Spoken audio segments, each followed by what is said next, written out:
Still speaking about Onika Tanya Maraj, it seems like whilst the world is out there still trying to cancel her, she is uncancelable. Uncancelable. It seems like people are not ready to cancel this girl. They just, make these videos, and before you know it, there's another trend going around. Before you know it, there's another one of her old songs going viral and breaking records because it is currently actually being reported that, well, Nicki Minaj's song my Life has managed to debut at number one on this week's rap digital song sales chart. And this is the woman that they want you to believe is being cancelled. What I've noticed is these people know that it's impossible to actually cancel this girl. So they incentivize people who make videos talking about we are cancelling her, this and that, just so I don't know, they can live in the delusion, or just so they can put some doubt in the people that are still standing with her to make you guys believe that, well, you're the odd one out if you're still supporting her. You're the odd one out if you're not canceling her. They are banking on propaganda still, and they don't realize that this is 2026. Those old tricks are not going to work anymore because after all has been said and done, everybody has got free access to information. And honestly, social media is the worst thing that could have happened to the industry machine because they're not able to control the narrative as easily as they used to back in the day. So let me know in the comment section, you guys, what you think about this new Nicki Minaj achievement, and do you think that she can be cancelled, or like me, do you feel like she's beyond the cancellation? That being said, it seems like, well, Advovo BBL fans are not here for all of this because, well, they do feel like it's a Kia achievement. They are so mad in the comment section. And I'm like, if it's such a Kia achievement, why are all the songs from your favorites catalog also not achieving this Kia? I put that in quotes, achievement. Why are they not achieving that? If it's something that's so easy to do, why isn't every rapper doing this? Why isn't every rapper debuting years later with an old song? Why?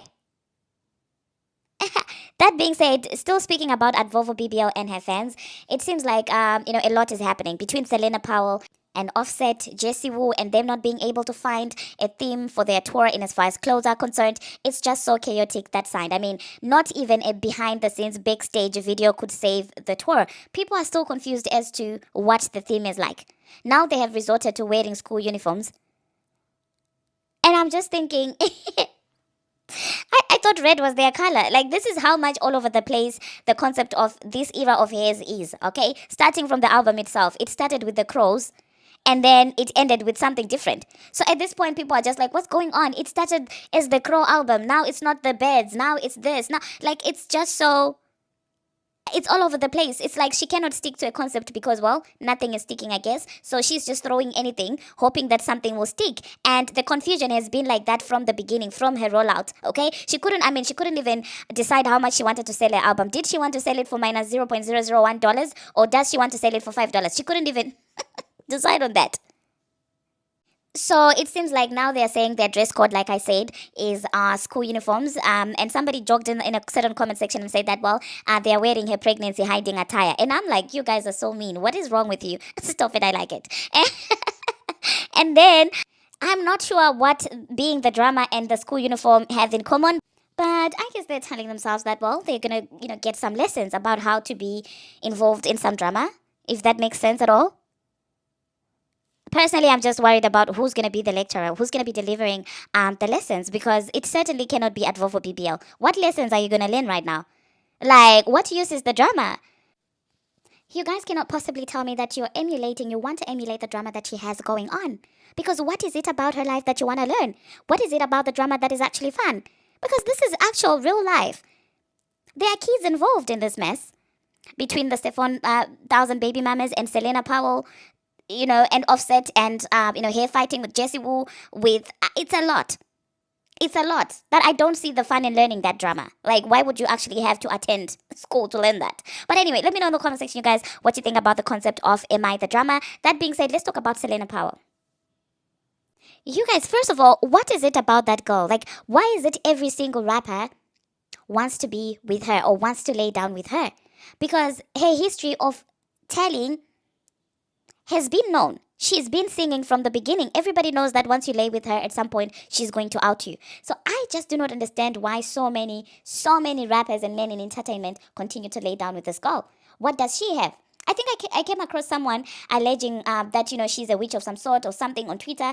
And at this point, I'm like, is that true? Because when I read that, I was like, oh, well, that seems to be just another conspiracy theory. But at this point, I have to question, what does she promise these men? There has to be something. Please let me know in the comment section, you guys. Why do you think this continues to happen? Because now Celina is out there, telling us that, well, she was laying with Offset, and apparently Offset didn't want to pay, and Offset was telling Advovo BBL's business to her. And does she have spells or something? Because why, Offset, are you singing about your wife's business to this girl? Why? This girl came out there and was talking about, Advovo's business, basically talking about how Stefan allegedly left her in the hospital because, well, legally, Offset is the one that had to sign the birth certificate because they're still legally married. And allegedly, the athlete got mad and left her in the hospital. And this woman is singing about this on a podcast. And I'm like, why, Offset? Why are you doing this? But anyway, I guess he knows why he would do that.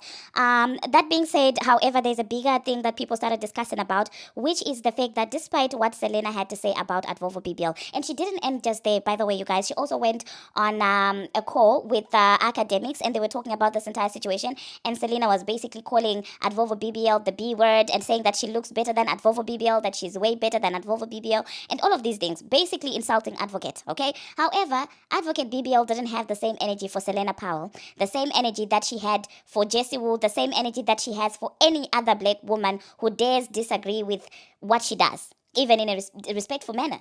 She didn't have that energy with Celina Powell, regardless of how disrespectful she was. So people started saying that we notice a trend when it comes to you. It seems like you have so much energy and so much mean, rude and R-word things to say when you're arguing with a black woman, but you do not keep the same energy when arguing with someone who is, not black. What's going on? And people were calling her out on her ish. And her friend slash spokesperson slash puppet, whatever you want to call him, was busy fighting for her in the comments. I did see a back and forth that he had with, Paris the Icon. I think that's her handle on Twitter. And Paris was basically, calling her out for this. And he was trying to say, no, it's not the same because Celina was actually defending Advovo. And I'm like, no, that's not what we heard. In what world does saying I'm way better than this be in all angles and all levels? In what way is that defense? We heard what she was saying when she was talking to academics. We also heard her speaking on her children. Because when it's black women, she pretends to not comprehend. Whenever the word child is mentioned, she gets mad and she starts to say, I want to fight you, you're ugly, you're this, you're this. And she starts to use black features as insults to these women. Regardless of what the woman is saying, as soon as she hears kid or child from a black woman, she says, you can never mention my children. But where is the same energy when Celina Powell is talking about the same thing? No, nothing, none. And this is who you guys continue to defend. And this is what makes it insane for me when I see a lot of black women defending this girl no matter what she does. And I think she knows right now that you guys kiss her behind no matter what she does. You guys don't hold her accountable for anything. And you're quick to switch on your own just because of somebody who is not of the same R word with you.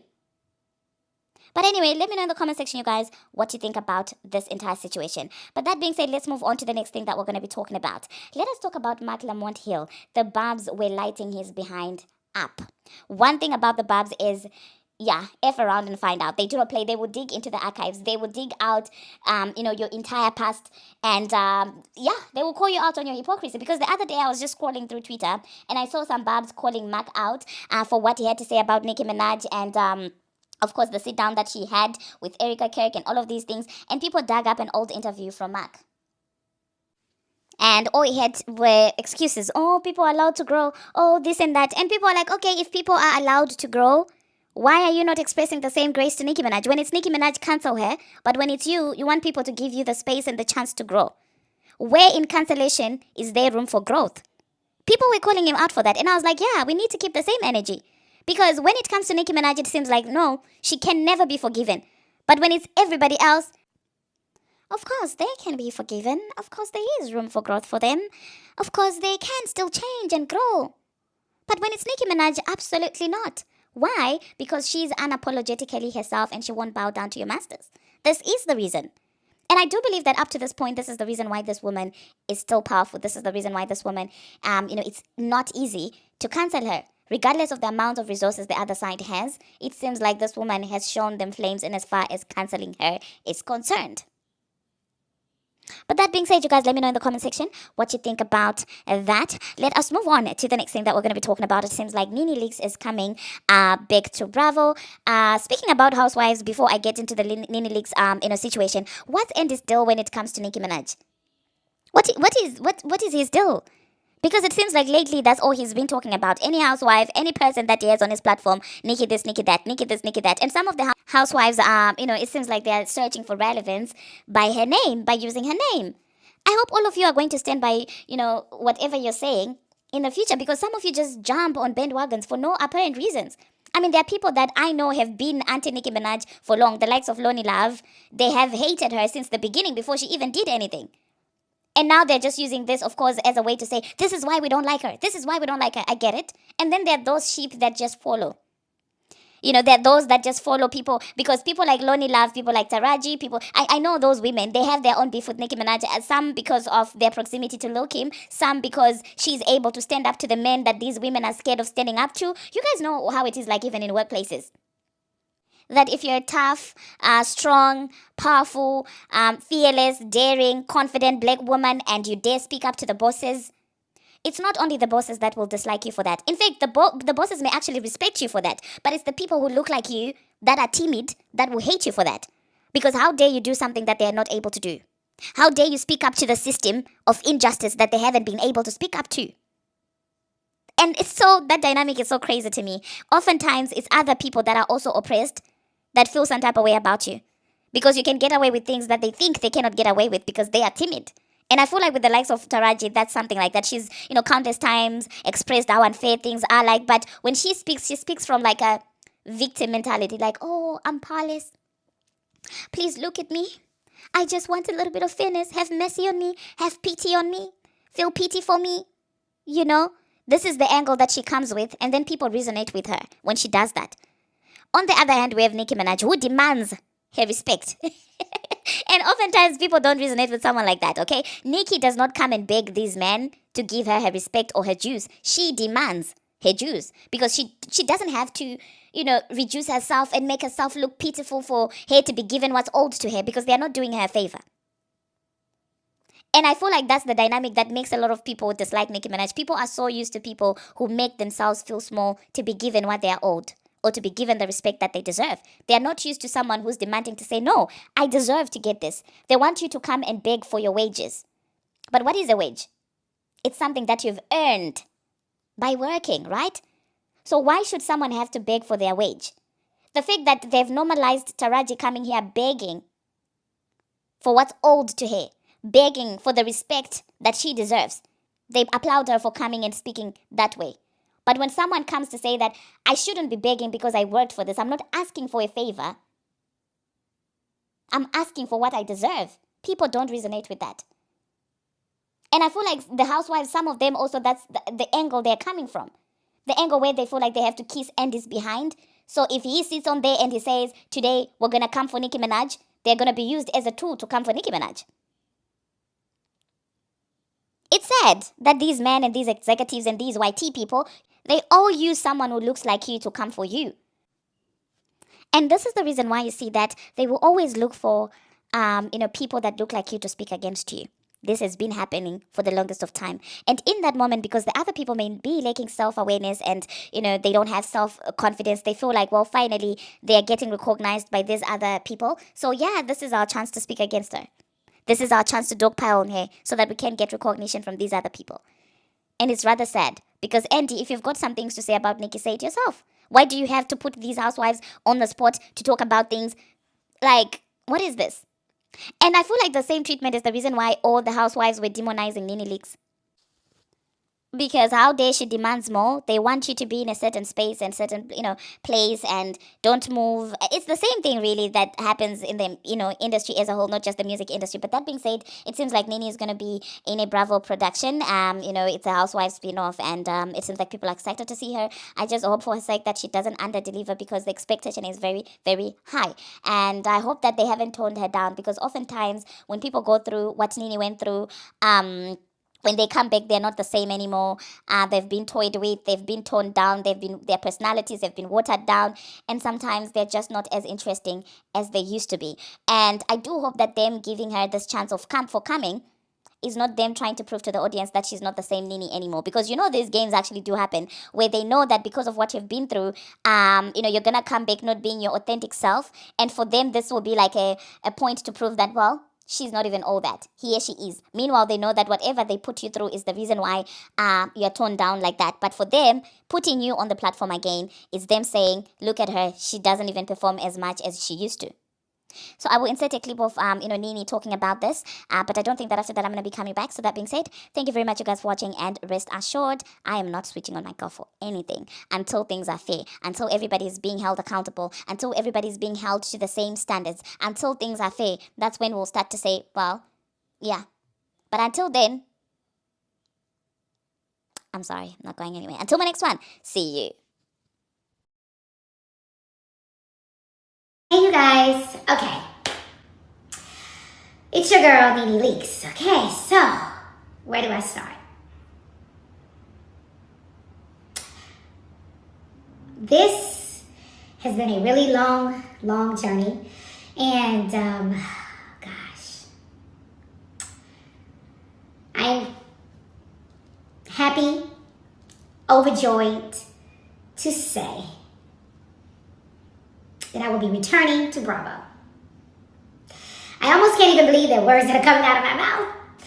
I'm so happy. I'm just so happy. First, I have to thank a lot of people here. I want to thank Francis Burke, Andy Cohen,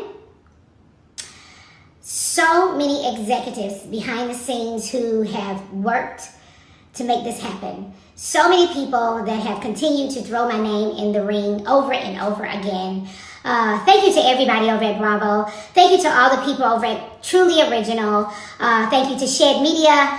Thank you to the producers on the ground who are calling and texting me and wanting this to be an amazing thing. I'm so happy to do it. I'm so happy to do it for you guys. Thank you, Darren Ward, for talking me through everything when we talked a few weeks ago and cried on the phone. Thank you so much. Thank you. Oh my goodness. I have to thank some of the housewives that I know that have continuously kept my name, being said behind the scenes. Portia Williams. Yeah, thank you so much. You know how I feel about you. You're my little sister. Thank you. I appreciate everything. Phaedra Parks. Thank you so much, Phaedra, for keeping my name going, and all of you guys and all of you ladies who constantly say my name and keep my name out in the ring, I appreciate you guys so much. Thank you so much. I'm really grateful for it. I'm just doggone excited to do this. I'm excited to see all of you girls. It's going to be a time. It's going to be a time. Yes! Bitches, I am back, okay? Now pick your faces up off the floor. Okay! See you on Bravo. Love you. I guarantee you